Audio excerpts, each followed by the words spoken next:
Selamat sore Bapak Ibu. Suara saya terdengar jelas? Selamat sore, Bu I. Iya. Dengar Bu. Jelas. Oke, baik. Kenapa, Dedek?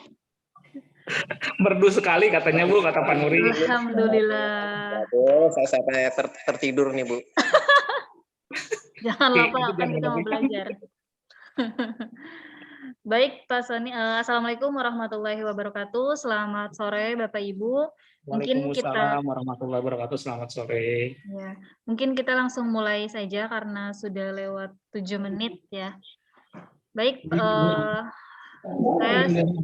mungkin saya serahkan langsung ke Pak Soni Harsono untuk langsung presentasi apa ya terkait Strategic Management for Hospitality and Tourism 2 karena yang strategik satunya sudah kita laksanakan di minggu-minggu kemarin. Baik Pak Soni, kita persilahkan. Baik, terima kasih Bu Ii, Bapak Ibu Ya. semua. Selamat siang, Assalamualaikum warahmatullahi wabarakatuh. Waalaikumsalam warahmatullahi wabarakatuh. Ya. Terima kasih atas kesempatannya untuk di penghujung tahun ini ya. Ada satu materi lagi yang harus saya share supaya nanti lengkap sudah ininya, hutang materinya. Semoga tetap semangat. Sambil ngopi juga nggak apa-apa. Pak Dede, Pak Nuri, mangga. Ini sambil ngerujak malahan Pak. Waduh, botram ya. Iya, Liur itu sambil katanya, Pak, ngerujak liur. rame-rame Ya, di sini. Ya, Bu Junizar juga.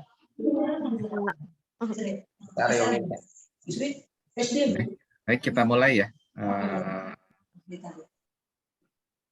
Sebentar.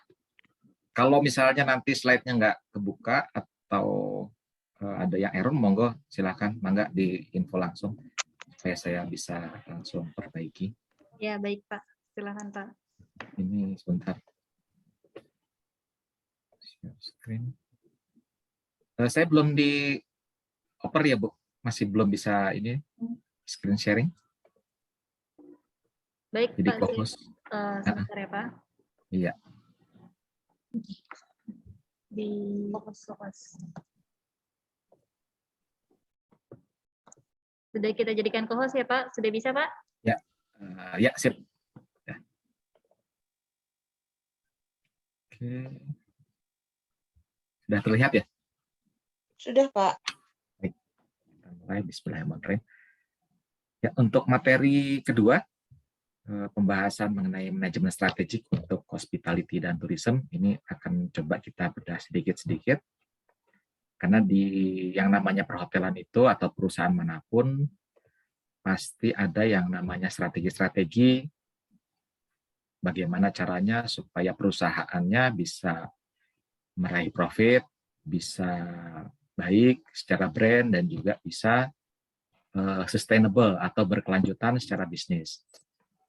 Ya, untuk pertemuan pertama kita sudah sempat bahas SWOT dan SMART. Mungkin kita akan coba review sedikit lagi karena memang poin-poin dari manajemen strategik biasanya agak jauh dari SWOT dan SMART analysis. Juga nanti kita tambahkan ada beberapa strategi yang memang dibutuhkan terutama ketika pandemi ini. Oke, untuk SWOT analysis seperti yang Bapak Ibu sudah ketahui, kita coba breakdown saja.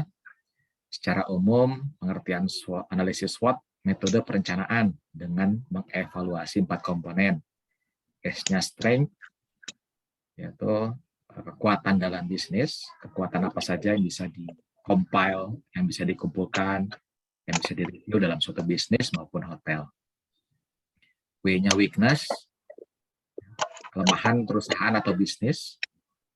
O-nya opportunities, yang berarti peluang bisnis atau kesempatan. Red-nya ini ancaman usaha yang bisa biasanya dari eksternal, dari internal pun bisa, tapi biasanya dari eksternal. Sekarang kita coba buka kita coba lihat dari sisi faktor internal. Ya, Kalau faktor analisis SWOT itu ada dua, yang pasti ada internal, ada eksternal. Ini kita coba bahas. Faktor internal dalam analisis SWOT adalah kekuatan atau strength dan kelemahan atau weakness yang diperoleh dari bagian internal perusahaan atau bisnis. Faktor ini umumnya berkaitan dengan sumber daya dan pengalaman yang ada. Ya, contohnya kalau faktor internal sudah pasti sumber daya fisik, ya, contohnya fasilitas, lokasi dan peralatan apakah memadai atau tidak. Karena kalau tidak memadai bisa jadi kelemahan, kalau baik bisa jadi kekuatan. Yang kedua ada sumber daya manusia, tentunya hal yang sangat penting dalam dunia bisnis atau dunia usaha. Contohnya karyawan, sukarelawan, atau target. Lalu yang ketiga ada sumber daya keuangan, pendanaan, sumber pendapatan, hingga peluang investasi. Yang keempat ada akses ke sumber daya alam, merek dagang, paten, hak cipta. Yang terakhir proses saat ini, program karyawan, hierarki departemen, atau sistem perangkat. Ini lebih ke software. Lalu yang kedua ada faktor eksternal. Ini juga tidak kalah penting ya, karena yang namanya dunia usaha, bisnis, terlebih hotel pariwisata, sangat bergantung juga pada faktor eksternal. Seperti ketika pandemi ini ada faktor eksternal, ada pandemi, ada COVID, jadinya semuanya harus berpikir ulang strategi apa yang harus dijalankan. Jadi faktor eksternal dalam analisis SWOT adalah peluang atau opportunities dan ancaman threat yang umumnya diperoleh dari pihak-pihak eksternal. Ya. Jadi perlu diketahui faktor eksternal juga biasanya merupakan hal-hal di luar kendali. Jadi tidak ada hubungannya dengan perusahaan. Yang pertama ada demografi, kedua tren ekonomi, mulai dari tren keuangan lokal, nasional, internasional, ini sangat berpengaruh juga. Kadang kalau internasional harga dolar naik ataupun turun itu pengaruh sama bisnis kita. Ataupun isu-isu internasional. Ya, kalau COVID ini kan isunya internasional keseluruhan, jadi sangat berdampak sama semua pihak. Ketiga ada tren pasar, seperti produk baru, kemajuan teknologi, dan pergeseran kebutuhan konsumen. Ini juga pengaruh ya, kalau tren itu selalu berkembang. Jadi kalau contoh ada salah satu perusahaan, kalau Bapak Ibu tahu zaman kita ada yang namanya Fuji Film. Kalau zaman dulu orang mau cetak foto ke Fuji, foto di sana cetak 3x4, 4x6, cetak jadi gitu ya. Zaman sekarang udah hilang gitu. Pergeseran. Kalau yang terdekat dengan hubungannya pariwisata, travel agent. Travel agent sekarang ini sudah menjadi industri yang tidak dilihat lagi. Karena sekarang sudah ke online travel agent. Kalau pernah dengar juga, salah satu gerai supermarket yang besar itu juga mulai tutup karena perpindahan atau pergeseran kebutuhan konsumen, yang namanya Giants, Matahari, itu semua sudah bergeser, jadi orang lebih suka online. Karena sangat simple, on hand, semua tidak dibutuhkan effort yang besar, tapi hasilnya kurang lebih sama. Cuman nggak bisa dicoba aja kalau beli baju, cuman tahu ukuran segala macam. Nah, ini kira-kira tren pasar. Lalu ada pendanaan seperti donasi, legislatif, dan sumber lainnya. Ada hubungan antar distributor dan mitra. Terakhir, peraturan politik, lingkungan maupun ekonomi. Ya jelas kalau misalnya peraturan politik berpengaruh sama industri pariwisata dan hotel. Kalau misalnya dulu ada isu 97, lalu pilihan Pilpres dan lain-lain, kalau dalam suatu wilayah terjadi ketidakkondusifan lingkungan, itu pasti yang namanya industri pariwisata, industri perhotelan ikut terdampak. Jadinya jadi sepi, pasarnya jadi sepi. Karena yang namanya orang ingin berwisata ataupun ingin menginap, mereka membutuhkan salah satu yang paling penting adalah keamanan. Kita lanjut. Nah, selain SWOT juga ada smart strategi. Ya, ini dari zaman saya sekolah dulu sampai sekarang saya kerja, dari mulai zaman bersih-bersih toilet sampai jadi GM, nggak jauh-jauh, ujung-ujungnya SWOT lagi, SMART lagi gitu ya. Jadi yang umumnya dipakai ya ini, karena simple dan mudah dimengerti strategi-strategi dua ini. Lain strategi itu tingkatannya mungkin lebih khusus lagi. Tapi yang umum ya SWOT dan SMART ini. Jadi kalau SMART ini kita bisa bilang S-nya adalah spesifik atau khusus. Jadi target suatu proyek harus ditetapkan secara spesifik dan jelas. Suatu target yang ditentukan dengan spesial akan memiliki kesempatan pencapaian yang lebih tinggi dibandingkan dengan target yang ditentukan secara umum dan luas. Contoh, kalau di hotel, target umumnya ketika seorang GM memberikan instruksi pada FO, front office harus mendapatkan tamu untuk memberikan review yang baik dari tamu. Ini target umum, tapi kurang spesifik. Spesifiknya seperti apa? Contoh, front office harus dapat meminta tamu untuk memberikan review yang baik dari tamu minimal 5 review setiap hari. Artinya review ini apa? Review adalah ketika tamu check-in di hotel, ketika check-in, selesai, dan di hari berikutnya dia check out. Ini ketika sedang transaksi check out, FO wajib meminta review. Contohnya bagaimana pengalaman Bapak Ibu menginap dengan hotel kami, sarapannya bagaimana, kenyamanannya bagaimana. Jadi ketika mereka ada pengalaman yang baik, itu kita minta mereka menuangkannya melalui platform. Contoh kalau mereka menginap lewat Traveloka, coba dong Bapak Ibu tulis di Traveloka nilainya yang baik, tentunya dengan bahasa yang spesifik dan men-encourage tamu. Yang kedua, TripAdvisor. TripAdvisor juga pengaruh. Ketika mereka punya pengalaman yang baik, kita minta review-review dari tamu, bagaimana pengalaman-pengalamannya. Dari situ ratingnya akan naik setiap hotel. Contoh kalau Bapak Ibu naik Gojek, GoFood, Grab, ketika pesan makanan atau naik GrabCar, Grab motor, GoCar, Go motor gitu, itu pasti kan kita diminta untuk memberikan bintang. Nah, hotel juga kurang lebih sama. Jadi ketika kita memberi bintang yang top, yang bintang 5, atau reviewnya bagus, itu otomatis akan berdampak kepada hotel tersebut dan juga kepada drivernya. Nah, kalau di hotel berdampak pada hotel dan juga berdampak pada staffnya.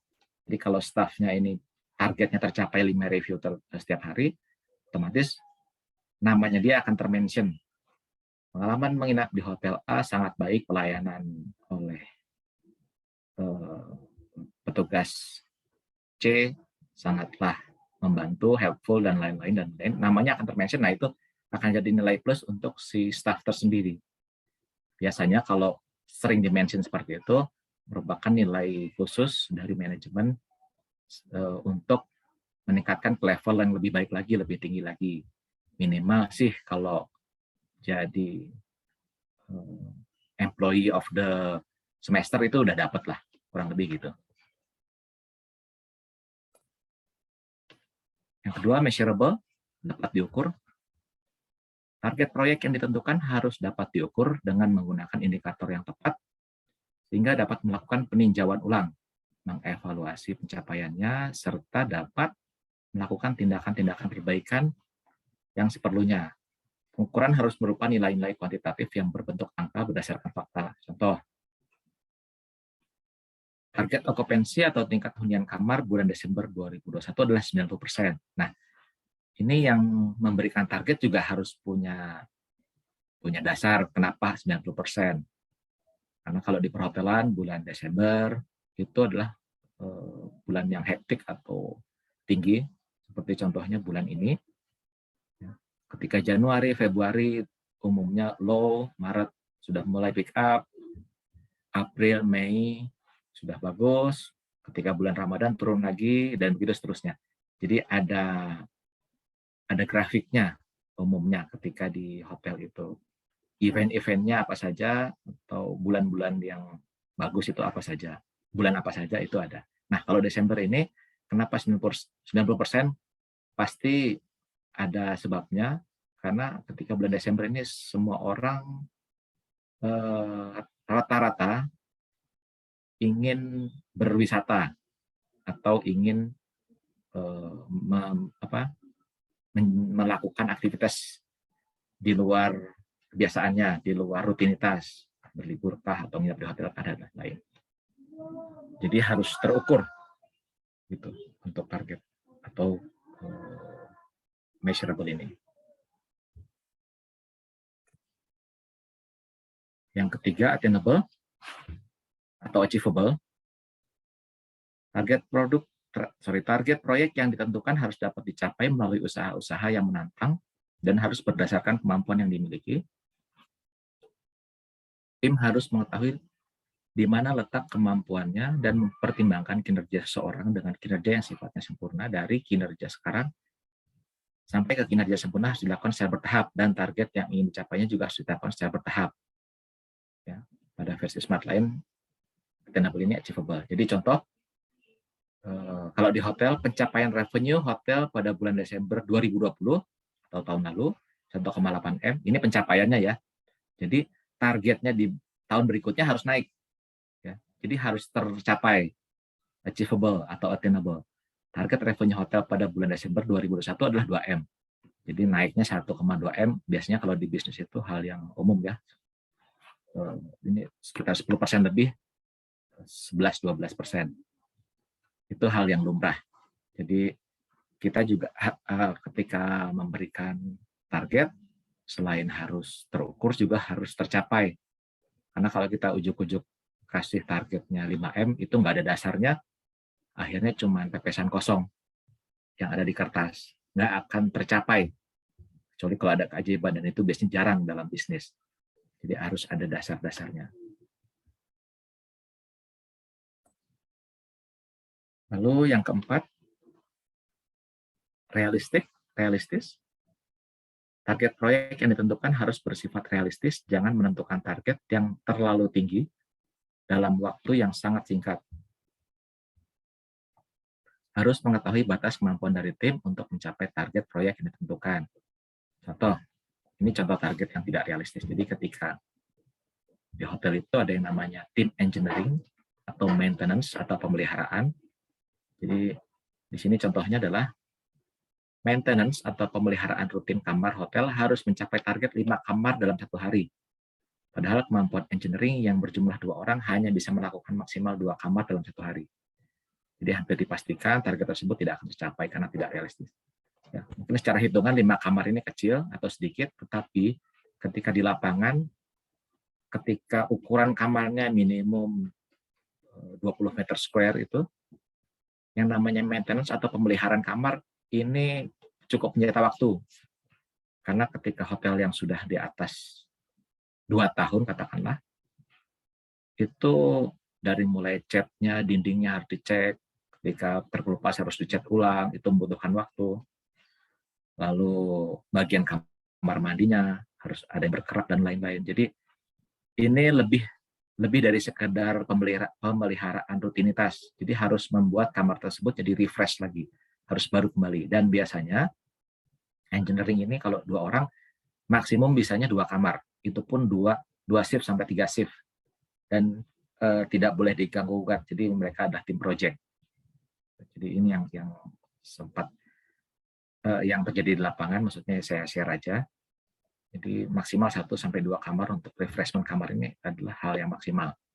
Terlebih kalau misalnya kamarnya besar di atas 30 meter square. Ini akan menyita waktu lebih lanjut lagi. Tapi tentunya di dalam perhotelan,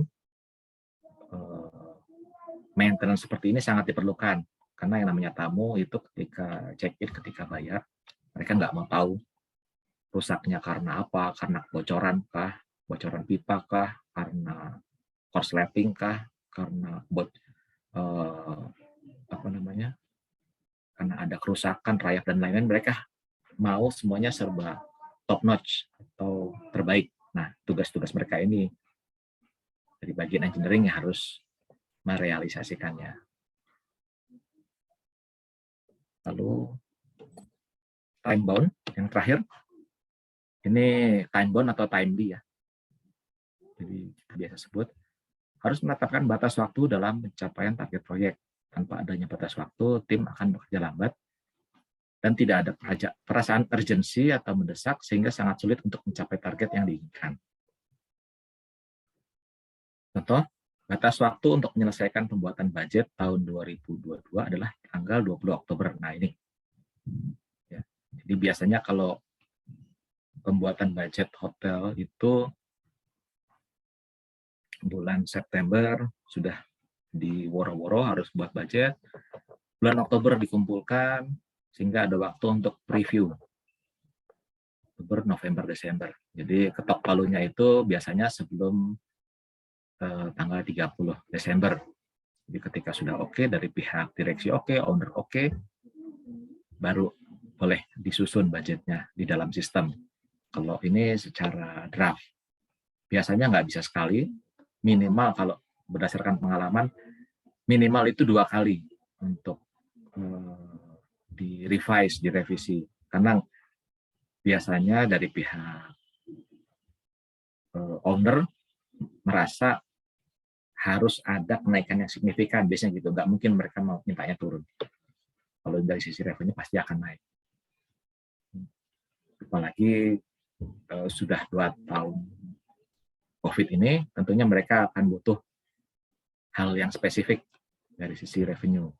Karena sudah cukup merogoh kocek yang paling dalam ya istilahnya, dari sisi bisnis selama 2 tahun.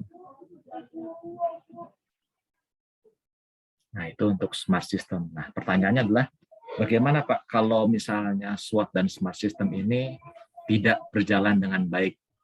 Nah, tentunya ada strategi lain. Strateginya adalah, nah, ini adalah strategi yang lain. Kita sebutnya strategi turnaround ya, atau retrenchment. Nah, ini mungkin sudah ada yang pernah dengar ataupun ada yang belum. Jadi strategi turnaround adalah ketika kinerja perusahaan atau kondisi pasar atau perekonomian negara sedang dalam fase menurun, maka bisnis atau perusahaan menggunakan berbagai strategi untuk meminimalkan dampaknya.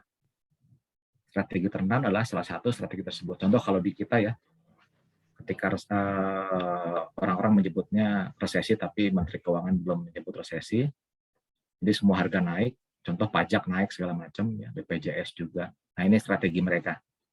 Gitu. Selain pembangunan dihentikan, beberapa dijalankan. Nah ini mungkin strategi turnaround dari sisi negara. Nah kita melihatnya dari sisi bisnis saja. Apa itu strategi turnaround? Strategi turnaround adalah bentuk strategi retrenchment atau penghematan ketika sebuah perusahaan menyadari bahwa ia telah buat keputusan yang salah sebelumnya, sekarang ia perlu membatalkan beberapa pekerjaan sebelum dapat berdampak pada profitabilitas dan pada pendapatan perusahaan. Strategi turnaround adalah strategi di mana Anda mundur dari keputusan yang salah sebelumnya atau reroute. Ya, jadi ketika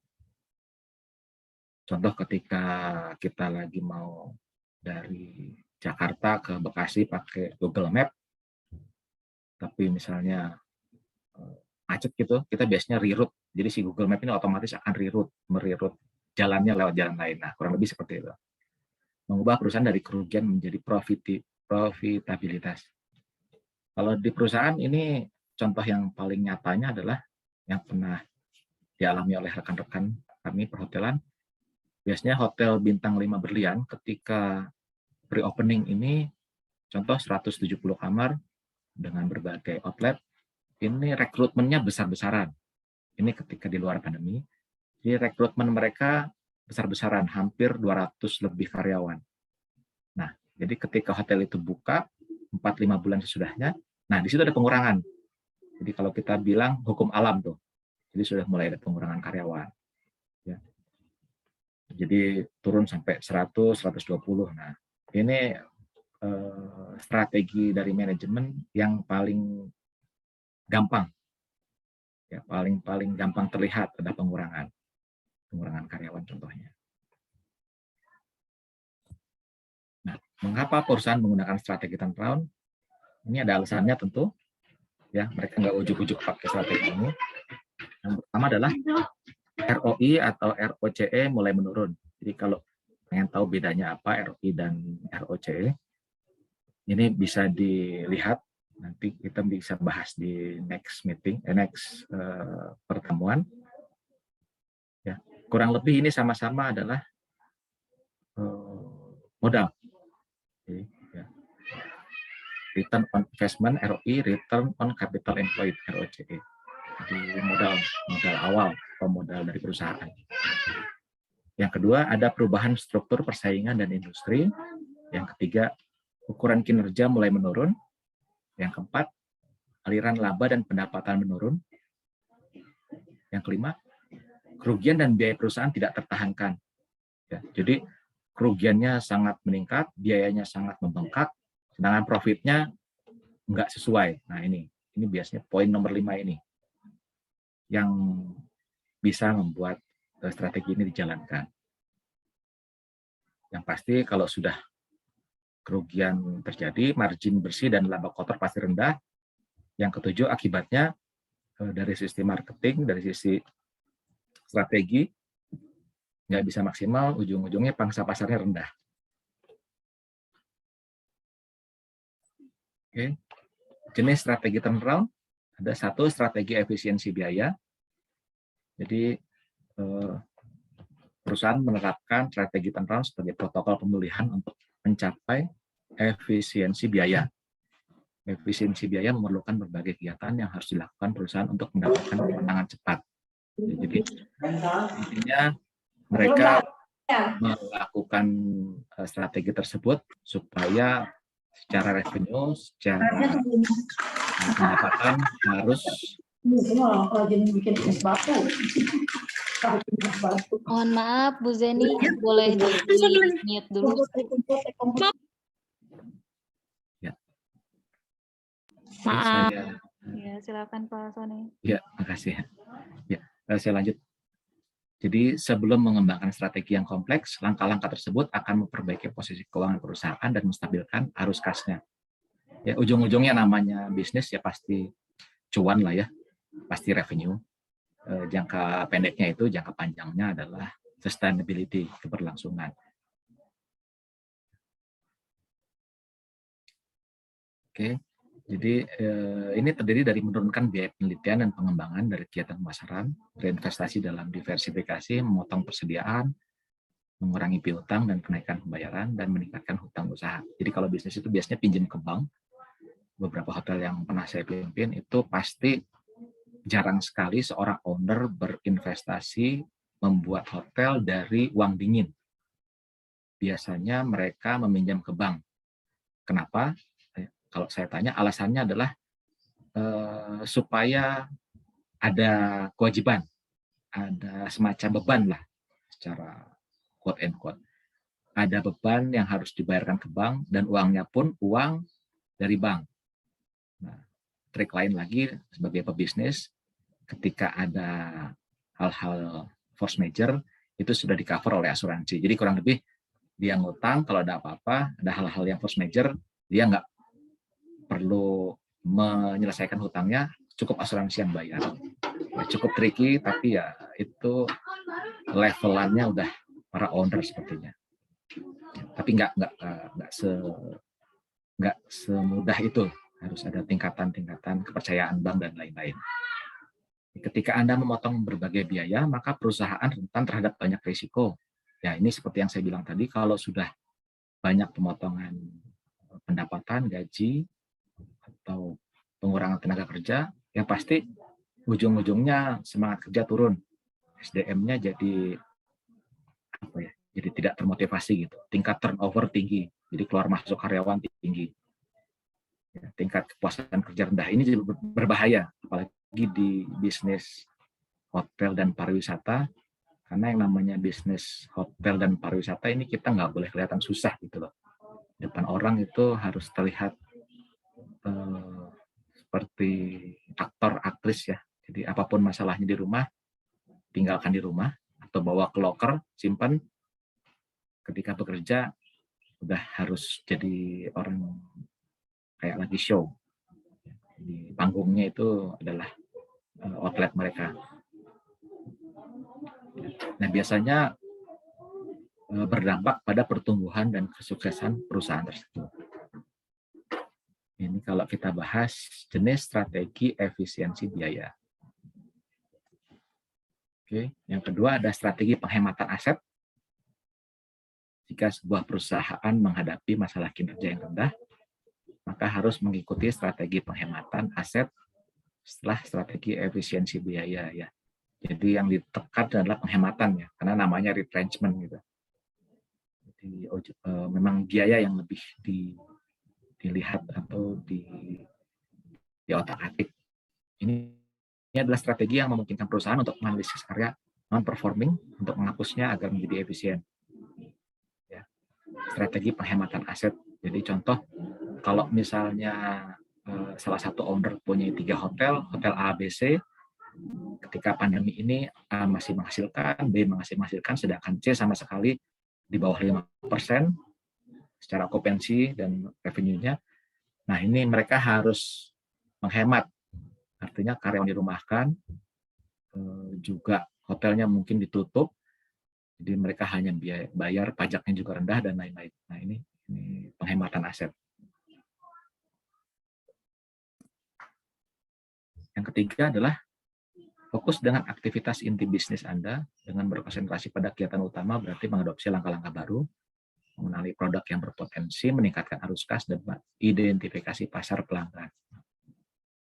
Jadi kalau misalnya si owner ini sumber bisnisnya adalah mining atau mungkin obat-obatan yang tidak terganggu oleh perekonomian sekarang atau COVID, itu mereka akan lebih fokus ke sana dulu. Sedangkan bisnis kedua, ketiga, keempatnya yang sedang lelah, katakanlah ya, sedang tidak bagus, itu mereka coba sebisa mungkin tidak banyak biaya ke arah sana, dikurang-kurangi. Nah, yang terakhir adalah perubahan kepemimpinan. Perusahaan terkadang mengubah manajemen dan kepemimpinan mereka sebagai strategi turnaround. Biasanya memperkerjakan CEO dari luar perusahaan untuk menyuntikkan darah baru dan segar ke dalam perusahaan untuk mengubah cara berpikir dan operasinya. CEO memiliki tanggung jawab dan wewenang penuh atas kinerja perusahaan di pundaknya. Ketika Anda akan dari luar, maka ia menimbulkan sinyal perubahan. Ya, kepemimpinan dan manajemen baru berarti perubahan dalam strategi perusahaan. Nah, ini sama seperti pelatih bola ya. Jadi ketika timnya sedang kalah, apapun itu, pasti yang diganti pertama adalah pelatihnya. Nah, begitu juga dalam dunia bisnis, CEO ataupun GM ataupun manajer atau direksi, ketika memang sedang situasi sulit, situasi yang internal eksternal, ini adalah salah satu strategi retrenchment atau turnaround adalah perubahan kepemimpinan. Bisa juga nanti balik lagi si pemimpinnya ketika dirasa sudah cukup baik situasinya. Contoh ketika Apple tahun 90-an ini si Steve Jobs keluar dari Apple, dirasa perusahaannya udah mulai nggak oke. Berapa tahun kemudian dia masuk lagi, dia memberikan inovasi baru, akhirnya secara inovasi dan secara revenue, pendapatan, itu jauh lebih baik. Oke. Jadi itu kira-kira strategi retrenchment atau turnaround. Nah, ini tahapan-tahapannya bagaimana? Ini kita coba bedah. Jadi nomor 1, menilai viabilitas atau langkah yang telah ditentukan. Jadi nggak ujuk-ujuk langsung turnaround gitu ya. Pastinya ketika perusahaan sedang oke, segala macam. Jadi harus nomor 1, menilai viabilitas atau langkah yang telah dilakukan.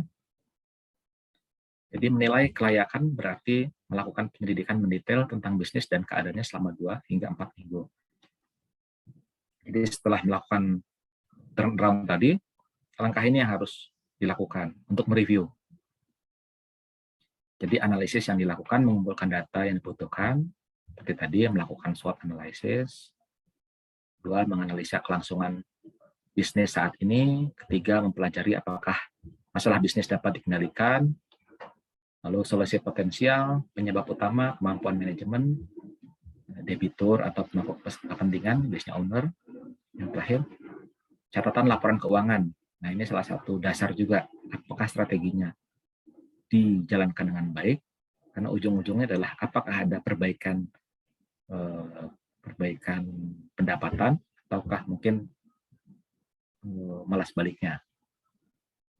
Jadi secara catatan keuangan ada penetapan biaya, arus kas, neraca, P&L ya, ini hal-hal yang berhubungan dengan laporan keuangan. Yang kedua, menstabilkan dan mengembangkan strategi. Ya. Jadi ketika sudah dijalankan, oh strateginya sudah oke.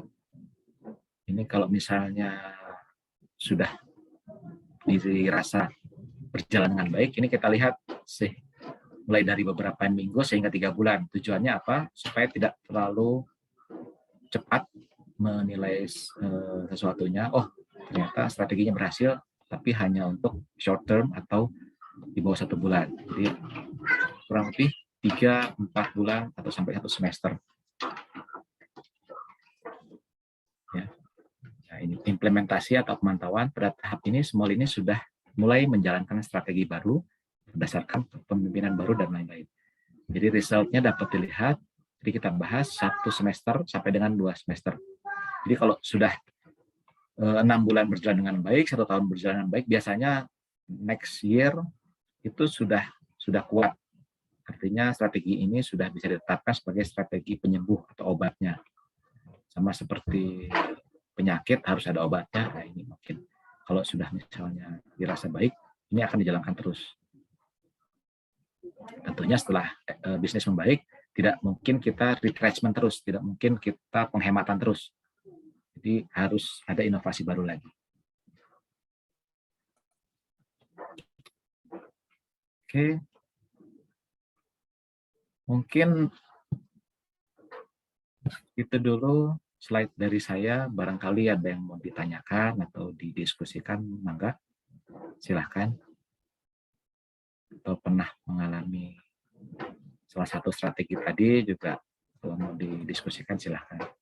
Karena pada dasarnya ya namanya bisnis ini, apalagi manajemen strategik, banyak sekali strategi-strateginya, karena yang namanya strategi ini kan seperti main catur ya. Nggak ada langkah yang pasti bisa sukses di perusahaan A, bisa sukses di perusahaan B belum tentu ya. Jadi banyak faktornya gitu. Makanya terciptalah ilmu-ilmu manajemen.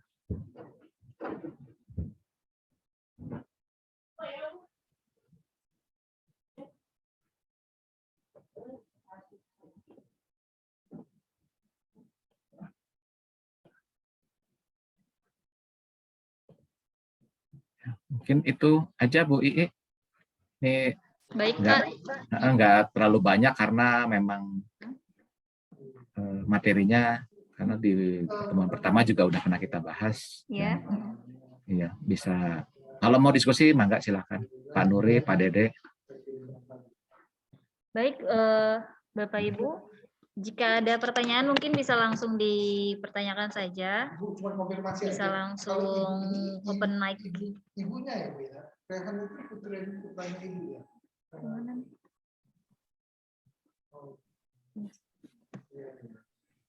Nah, kan kalau ibu udah lihat di situ ada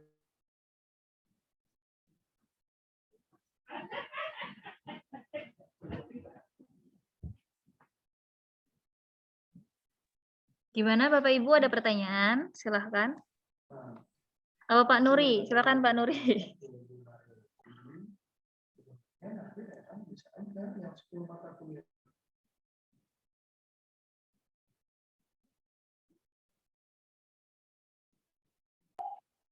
Oke, Bu Ii dan Pak Sony, terima kasih atas kesempatan yang sudah diberikan kepada saya untuk memberikan suatu pertanyaan ke Pak Sony. Untuk masalah ini Pak, kalau misalnya harus punya target, ya punya target. Nah, kalau misalnya tidak mencapai target untuk penjualan kamar tamu umpamanya seperti itu, apakah ada jalan keluarnya atau strategi apa yang harus diterapkan oleh hotel agar target itu sesuai dengan keinginan? Artinya jangan sampai target yang diinginkan itu tidak sesuai gitu. Kalau misalnya tidak sesuai ini, apa yang harus diambil oleh langkah oleh manajemen hotel dalam untuk mencapai target untuk penjualan kamar tersebut, Pak Sony? Ya, baik. Terima kasih Pak Nuri. Jadi hubungannya dengan target ya, kalau misalnya tidak tercapai seperti apa gitu. Ya, jadi saya coba jawab. Kalau misalnya tidak tercapai, tentunya kita review. Kalau misalnya, jadi kalau saya selalu bilang, indikator keberhasilan pencapaian hotel itu ada 3. Yang pertama, versus pencapaian hotel versus hotel yang lain. Jadi ketika kita sedang berada di hotel itu, kita bisa lihat kompetitor-kompetitor kita itu siapa aja. Biasanya ada 5-6. Jadi kita listing tuh. Hotel A, kompetitornya 1, 2, 3, 4, 5, gitu ya. Jadi ini bagian indikator keberhasilan. Jadi ketika okupansi bulan Januari kita 60%, biasanya kan setiap hari ada laporan juga tuh. Ada laporan hotel-hotel lain berapa persen. Nah, ketika hotel lain di bawah 60%, artinya kita sudah cukup baik. Gitu. Nah, yang kedua, kita melihat versus target. Kalau versus target, misalnya targetnya adalah 63%, tapi targetnya 60%, artinya kita nggak mencapai nih. Kita bisa review, kita bisa lihat apa yang kurang. Strategi apa yang belum dijalankan. Lalu yang terakhir adalah versus last year. Kalau hotelnya sudah sustain atau berjalan lebih dari 2 tahun. Kalau misalnya sudah di atas 2 tahun, kita lihat tahun sebelumnya berapa persen nih. Kalau tahun sebelumnya 58%, kita sekarang 60%, artinya sudah ada peningkatan. Nah, itu cukup baik. Tapi kalau kesemuanya ini nggak mencapai, artinya ada yang salah, Pak. Artinya di luar COVID ya, artinya kalau misalnya situasi normal, secara okupansi, pendapatan, dan lain-lain nggak sesuai, ini kita harus review lagi, entah itu dari strategi pemasarannya, atau dari produknya, atau dari pelayanannya. Nah, yang pasti ketika kita bikin SWOT analysis ini atau SMART ini, kita juga harus share ke teman-teman hotel. Biasanya kalau di hotel ada P&L, profit and loss, setiap bulan ini kita bahas pendapatannya berapa, kenapa bisa turun, kenapa bisa naik. Jadi bukan hanya turun, naik pun harus ditanyakan. Kenapa naiknya sangat signifikan? Kenapa naiknya sangat signifikan bulan ini? Kalau misalnya kita lihat, oh karena bulan ini ada PON, katakanlah, Pekan Olahraga Nasional. Makanya bisa naik. Oh bulan ini ada pemasaran kamar dari kementerian yang bikin acara 2 tahun sekali. Nah, itu juga ada alasan. Jadi tentunya ketika pembuatan budget dan nggak tercapai, kita harus lihat. Jadi kalau misalnya dalam 3-4 bulan nggak tercapai terus, nah ada yang salah nih Pak. Nah ini pelatihnya harus diganti nih biasanya. Either manajernya ataupun GM-nya, karena kalau namanya owner nggak mungkin diganti ya. Jadi dilihat time by time. Kurang lebih gitu Pak Nuri. Semoga bisa menjawab. Oke, makasih Pak Sony. Itu aja mungkin. Nah, misalnya kalau strategi itu selain untuk pemberian diskon atau pemenuhan fasilitas kamar, misalnya umpamanya kita agar mencapai target itu, apakah cara itu saja yang harus kita lakukan untuk bisa mencapai target, bisa memberikan diskon kamar atau juga memberikan penambahan fasilitas hotel? Apakah itu saja yang cara kita yang bisa lakukan, apa ada lagi cara lain Pak untuk agar bisa mencapai target? Umpamanya seperti itu kalau mungkin dari kekurangan fasilitas hotel, atau mungkin dengan memberikan promo harga di penjualan kamar tamu atau gimana. Nah itu apa saja yang bisa kita lakukan Pak? Oh iya, ini lebih ke step-stepnya ya, langkah-langkahnya. Jadi kalau misalnya penjualan yang nggak mencapai target, jadi kita bisa lihat apakah hotel kita fasilitasnya dibanding kompetitor di sebelah-sebelah itu sangat jauh berbeda atau sangat rendah. Hotel sebelah-sebelah ada kolam renang, ada fasilitas A, B, C, D, tapi hotel kita misalnya nggak ada. Nah, kalaupun nggak ada, harus ada kelebihannya, harus ada uniqueness-nya. Jadi kalau kita sebut ada unique selling point gitu Pak. Nah, kalau misalnya nggak ada, kita maksimalkan dulu dari pelayanannya. Yang biasa paling gampang adalah pelayanan. Biasanya kalau hotel-hotel yang kecil atau butik itu dia kuatkan di sisi pelayanannya. Contoh kalau misalnya nginep di hotel ini, bisa ketika check-in mendapatkan free drinknya apa? Contoh bisa bikin jamu buatan hotel itu, atau jamu kesehatan lah katakan, atau jus. Nah itu udah mulai jadi ciri khas yang menarik. Lalu yang kedua, digencarkan dari sisi promo-promo sosial media. Zaman sekarang ada Instagram, kalau Facebook udah mulai bergeser ya. Instagram aja dikuatin Pak. Bikin satu Instagram, terus difoto hotelnya dengan angle yang sedemikian rupa. Itu kalau bisa setiap hari atau 3 hari sekali diupdate terus. Diupdate terus di sosial media, dan followersnya minimal adalah karyawannya, minimal karyawan. Kalau sudah karyawan follow, ada keluarga karyawan, dari situ baru ada teman-temannya. Nah, itu harus ada target juga, sebulan harus ada berapa follower. Nah, dari situ mulai deh. Nah, kalau misalnya Instagramnya sudah mulai jalan, kita undang yang namanya, kalau zaman sekarang itu apa ya, orang-orang yang Endorse, Pak. ya gimana Bu? Endorse namanya. Oh ya, benar-benar. Jadi dia orang-orang yang punya followers banyak, kita undang, kasih nginap, kasih makan 2 hari lah. Nah, dia suruh mengendorse tuh. Jadi nggak ada keluar biaya. Jadi dia mengendorse hotel ini walaupun kecil tapi bagus segala macam. Nah, biasanya followersnya akan bertambah. Jadi langkah-langkah kecil itu harus dijalankan. Lalu yang ketiga, strategi pemasarannya. Ini segmentasinya apa aja sih hotel ini? Apakah hotel ini segmentasinya keluarga kah? Atau pemerintahan kah? Atau guru-guru kah? Atau korporasi kah? Gitu. Jadi harus jelas segmennya mau kemana. Kalau misalnya bercampur pun nggak apa-apa, tapi kira-kira barang ini, produk ini bisa lakunya kemana nih? Karena yang namanya, contoh handphone itu banyak ya mereknya, dia bisa membidik segmentasinya apa aja. Contoh kalau Oppo terkenal sama kameranya, pastinya sama selfie-nya. Terus Samsung juga begitu, teknologinya Apple dan lain-lain. Harus ada spesifikasi kita mau jualnya kemana. Gitu. Selebihnya dari sisi sales itu pastinya harus rajin memvisit yang namanya lingkungan sekitar, radius misalnya kurang lebih 15-20 kilo, radius yang di situ yang bisa kita tawarkan produk ini siapa aja. Contoh kalau orang zaman dulu door to door ya, kalau namanya sales kan gitu, kalau di hotel satu hari itu visitnya 5-6 company, sales juga tetap jalan, ya, namanya branding gitu. Nah, kalau masalah penambahan fasilitas, tentunya kita lihat lagi apakah masih mumpuni, apakah enggak. Jadi kalau misalnya menambahkan fasilitas juga harus dilihat apakah perlu atau tidak. Bagaimana cara lihatnya perlu, kita tanya tamu yang sudah menginap, kira-kira apa Pak? Jadi penting Pak, ketika ada tamu check-in, masukan apapun itu kita catat. Senyeleneh apapun itu kita catat. Jadi supaya kita tahu apa nih kira-kira yang bisa diperbaiki dari fasilitas kita. Kalau misalnya hotelnya memang tidak didesain ada kolam renang, dia minta kolam renang, ya oke lah, kita tulis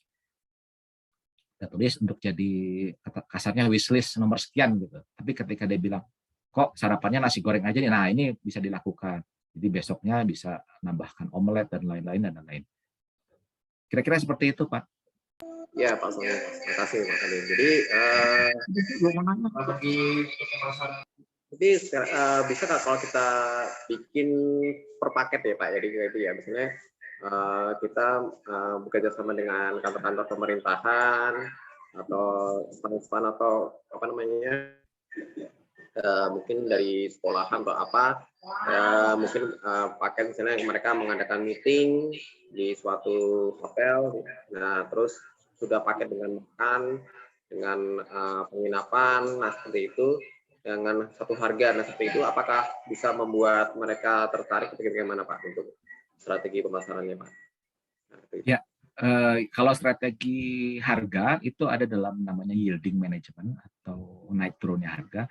Biasanya tamu-tamu dari walk-in, dari online travel agent harganya akan berbeda dengan tamu-tamu dari korporasi dan dari government. Nah, itu juga kita harus bisa mengeluarkan harga-harganya Pak. Jadi harga untuk government paketnya misalnya contoh 500.000 termasuk kamar, termasuk sarapan, termasuk meeting room, itu juga harus ada.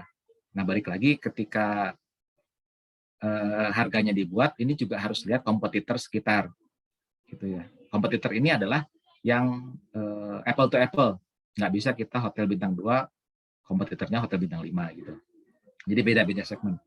Nah, kalau apa tadi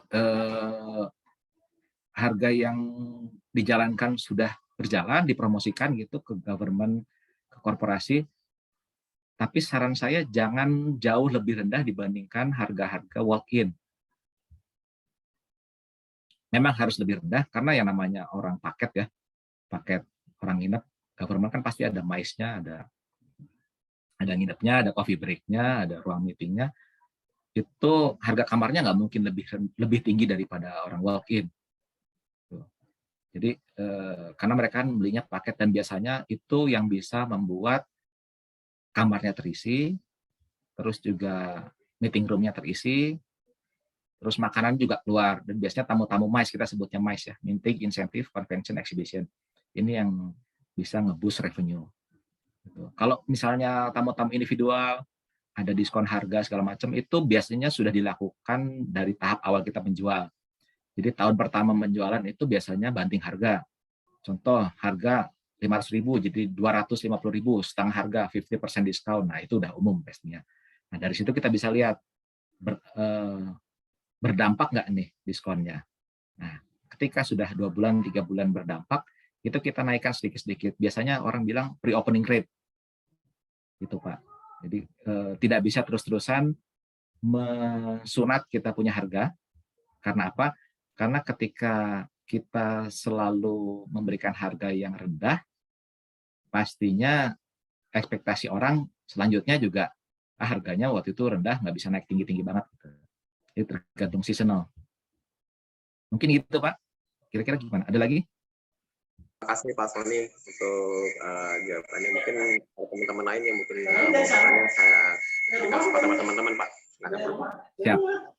Gimana bisnis hotel di sana Pak? Di kampusnya, di sekolahnya sudah berjalan? Ya di sekolah kita untuk hotelnya kita ya kita mungkin hanya untuk ruangan meeting saja Pak. Ruang pensiunnya nanti mungkin dari kita mau coba untuk branding dan mungkin restoran barnya saja sih Pak. Jadi kita mungkin itu aja yang kita baru kita rencanakan. Ya, kita baru planning dulu Pak. Kita bicarakan dulu untuk rencana tersebut. Siap. Ya. Semoga yang terbaik ya Pak. Ya siap Pak. Izin bertanya, Pak Sony. Ya Pak Dede, mangga. Oke, terima kasih. Bismillahirrahmanirrahim. Assalamualaikum warahmatullahi wabarakatuh. Waalaikumsalam. Jadi gini, Pak, sebaiknya kita memposisikan diri sebagai pemimpin atau leadership itu lebih condong kepada perusahaan atau kepada anak buah, Pak. Itu yang kadang-kadang di sisi lain kan kita pernah merasakan ya Pak ya, kerja dari bawah sampai mencapai puncak lah. Nah sekarang nih kadang-kadang kita suka bingung nih ya kan, di sisi lain ke anak buah gimana, ke perusahaan juga sama kita ditekan juga. Jadi baiknya kita memposisikan dirinya tuh lebih baiknya menurut Pak Sony kayak gimana? Terima kasih Pak. Siap. Terima kasih Pak Dede, ini pertanyaannya luar biasa ya. Jadi begini Pak, ini berdasarkan pengalaman saya ya. Berdasarkan pengalaman saya, yang namanya pimpinan itu kadang kita ada satu keputusan yang berbentrok atau bertabrakan dengan hati nurani kita. Tapi tentunya dilihat lagi kita bekerja secara profesional. Kalau misalnya memang ada hal-hal yang bertabrakan dengan hati, kita lihat lagi apakah ketika kita tidak menjalankan keputusan perusahaan akan berdampak pada si karyawan ataukah sama kita gitu.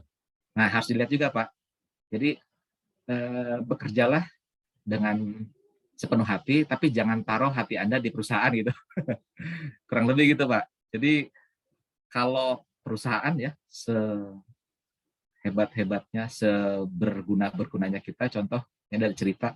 Jadi Elon Musk ini, saya cerita sedikit, Elon Musk ini yang pencipta Tesla ya. Elon Musk ini punya sekretaris yang mengikut dia 10 tahun gitu ya. Jadi si sekretaris ini bilang, tanpa saya Elon Musk nggak bisa jalan gitu ya. Si Elon Musk sekretarisnya minta naik gaji yang cukup fantastis gitu ya. karena merasa sangat pede banget kalau dia sangat diperlukan. Oke, akhirnya Elon Musk, ini saya baca dari artikel, Elon Musk bilang kamu ambil libur 3 bulan. Ya, kata si karyawati atau sekretarisnya, oke deh, enak banget deh libur 3 bulan dibayar. Nah, setelah 3 bulan dia dikeluarin. Alasannya kenapa, Pak? Karena si Elon Musk ini mikir setelah 3 bulan nggak ada dia pun gue masih bisa jalan kok gitu. Nah, kadang perusahaan seperti itu, Pak. Jadi harus hati. Jadi artinya pemimpin ini harus bisa berjalan dengan profesional, tidak bertabrakan dengan kita punya prinsip, tapi juga kita harus bisa melihat dari cakupan luas, dari wawasan perusahaan juga. Karena kadang kalau kita terlalu condong ke karyawan juga tidak terlalu baik, kita terlalu condong ke perusahaan tidak baik. Harus seimbang sih Pak, harus seimbang. Dan ketika kita lebih mengutamakan karyawan, contoh, itu kita harus bisa menjelaskan secara hati-hati kepada atasan. Dan jangan mutusin dulu, kita minta pendapatnya beliau-beliau ini seperti apa baiknya. Karena balik lagi, setinggi apapun direksi CEO kalau nggak ada namanya di akte perusahaan itu tetap karyawan, Pak. Betul, betul. Karena setinggi apapun jabatan di hotel tetap ya Pak ya, karyawan ya Pak ya. Tetap, asalkan dia bukan anaknya owner itu ya. Betul. Itu. Jadi artinya mendapatkan segala sesuatu pada porsinya saja. Itu sih Sesuai dengan porsinya aja Pak ya. Ya. Baik. Terima kasih Pak Sony. Salam sehat selalu untuk semuanya. Baik. Sami-sami Pak Dede banget.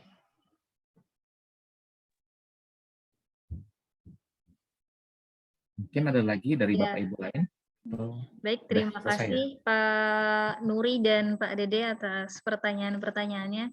Mungkin untuk Ibu Bapak yang lainnya, apabila ada pertanyaan dipersilahkan atau mau berdiskusi disilahkan.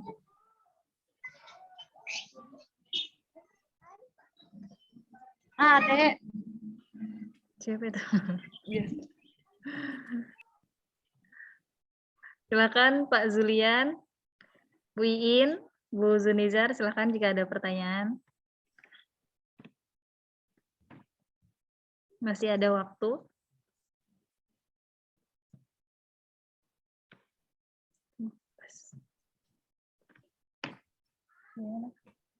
Mungkin udah selesai ya?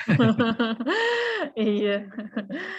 Kalau misalkan sudah tidak ada pertanyaan, tidak apa-apa. Mungkin bisa closing statement dulu aja, Pak. Baik, dari saya alhamdulillah terima kasih atas atensinya. Mohon maaf apabila ada salah-salah kata ataupun slide.